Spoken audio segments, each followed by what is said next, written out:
সাবিলা নূর তো নায়িকা নায়িকা লাগে না। সাবিলা নূরকে কঠিনভাবে অপমান করলো মারিয়া মিম। তিনি বলেন সাবিলা নূরকে তো নায়িকা এই মনে হয় না, সে কিভাবে তাণ্ডব সিনেমায় চান্স পায়, সে কিভাবে তাণ্ডব সিনেমায় অভিনয় করবে, তার তো তাণ্ডব সিনেমায় অভিনয় করার কোনো যোগ্যতা নেই। তিনি বলেন তাণ্ডব সিনেমায় যদি আমাকে সুযোগ দেওয়া হইতো তাহলে আমি পুরো দুনিয়াটাকে তাণ্ডব সৃষ্টি করতাম, সাবিলা নূর কখনোই তাণ্ডব সৃষ্টি করতে পারবে না। মারিয়া মিম আরও বলেন তাণ্ডব সিনেমায় যে সমস্ত গানগুলো দেখতে পাচ্ছেন এগুলো নাকি কোনো সুন্দরই নয়, এগুলো কোনো সিনেমার মধ্যেই পড়ে না। মারিয়া মিম এমনটি বলেন। তিনি বলেন তাণ্ডব সিনেমায় যারা অভিনয় করবে তাদের কোনো অভিনয় করার কোনো যোগ্যতাই নেই।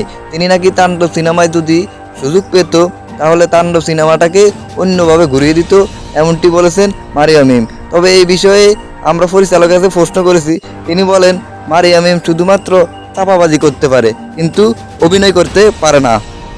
সাকিব খান বলেন মারিয়া মিম তো কোনো নায়িকা হওয়ার যোগ্যতাই নেই, সে হাটে বাজারে বিভিন্ন ক্লাবে বিভিন্ন জায়গায় ঘুরে ঘুরে শুধুমাত্র আমাদের বিরুদ্ধে কথা বলে, কিন্তু তাকে আমরা তাণ্ডব সিনেমায় সুযোগ দিতাম কিন্তু তারপরেও সে আমাদের বিরুদ্ধে উল্টাপাল্টা যেখানে যা ভাল লাগে তাই বলে যায়। তিনি কখনো আমরা তাদেরকে তাণ্ডব সিনেমা নিব না যারা তাণ্ডবের সিনেমা বিরোধিতা করেছে। যেমন মারিয়া মিম বলেন তাণ্ডব সিনেমায় যাদেরকে অভিনয় করার সুযোগ দিয়েছে তারা নাকি অভিনয় করতে জানে না।